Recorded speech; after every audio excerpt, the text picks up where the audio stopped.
कमलाकुचूचुककुङ्कुमतो नियतारुणितातुलनीलतनो कमलायतलोचनलोघपते विजयी भव वेङ्कटशैलपथे. இப்படி நம்ம நாராயணியனை ஜபிச்சுன்னு இருக்கும் பொழுது நம்ம நாராயணியத்தில் 8 தசகங்கள் வரைக்கும் பாஷ்யம் பார்த்துருக்கோம். 8வது தசகத்தினுடைய 13வது ஸ்லோகமாக நம்ம அஸ்மின் பராத்மனை பார்த்தோம்.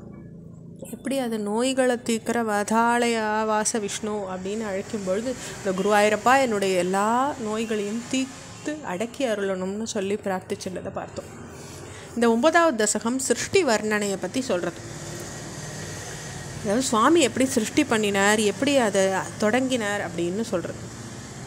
ஸ்திதிஸ்ஸ கமலோத்பவஸ்தவ ஹி நாபி பங்கேருஹே குதஸ்விதி தமம் புதா உதிதமித்யானலோகயான் ததீக்ஷண குதூஹலாத் பிரதிசமம் விவ்ருதானனம் சதுர்வதன தாமகாத் விகசதஷ்ட திருஷ்டியம்புஜாம்.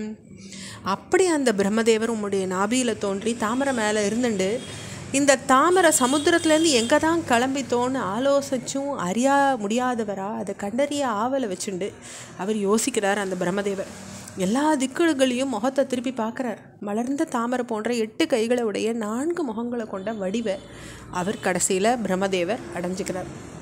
அதாவது பிரம்மதேவரனுடைய முழு உருவம் தோன்றின ஸ்லோகம் இந்த முதல் ஸ்லோகம்.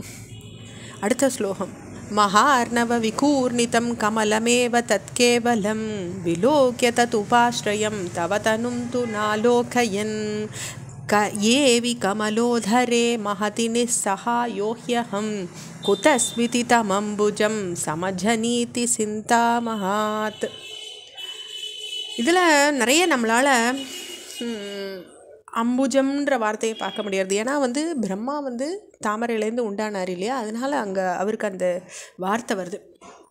பெருங்கடலில் அசைகிற அந்த ஒரே ஒரு தாமரை பூவை மட்டும் பார்க்குறார் பிரம்மதேவர். மகார்ணவம்னா பெரும் கடல், அதில் அந்த ஒரு தாமரை பூவை பார்த்து அதுக்கு இருப்பிடமான உங்களுடைய திருமேனியை பார்க்க முடியாமல் இந்த பெரிய தாமரையின் நடுவில் சகாயம் இல்லாமல் தனிச்சிருக்க நான் தான் யார் அப்போது?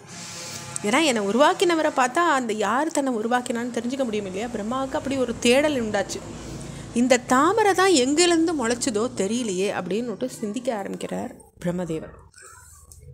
அடுத்த ஸ்லோகம் ஆமுஷ்யஹி சரோருஹ கிமபி காரணம் சம்பவேத் இதி ஸ்ம கிருத நிச்சய சகலுநாலரந்தாத்மனா சயோகபல வித்யயா சமவரூடவான் பிரௌடதீஹி த்வதீயம் அதிமோகனம் நது கலேபரம் திருஷ்டவான்.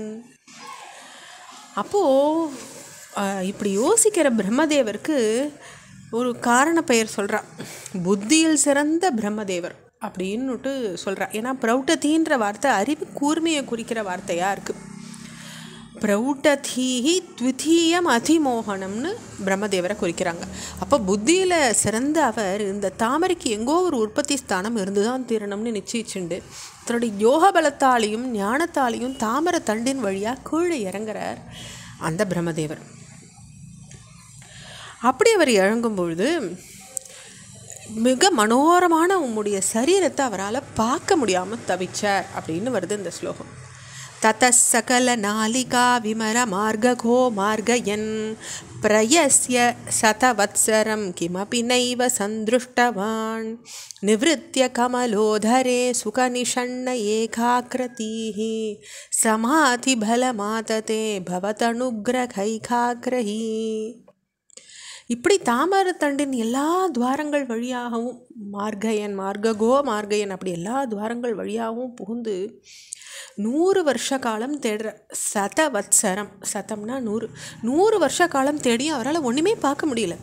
திரும்பி தாமரைப்பூவின் நடுவில் மீண்டும் சுகமாக அமர்ந்துண்டு கமலோதரே சுக நிஷண்ண சுகமாக அமர்ந்துண்டு ஏகாகிர சித்தத்தோட உம்மோடது அனுகிரகம் ஒன்னையே நாடிண்டு சமாதி பலத்தை கை கொண்டார். சமாதி பலமாத்ததே, சமாதி பலத்தை தான் தன்னுடைய பலமாக கை கொண்டுண்டு பிரம்மதேவர் நிஷ்டையில் இருந்தார் அப்படின்னு இந்த ஸ்லோகம் சொல்கிறது. இதோட நம்ம 4 ஸ்லோகங்கள் 9வது தசகத்தில் பூர்த்தி பண்ணிக்கிறோம். ஓம் ஸ்ரீமன் நாராயணாய நமஹ.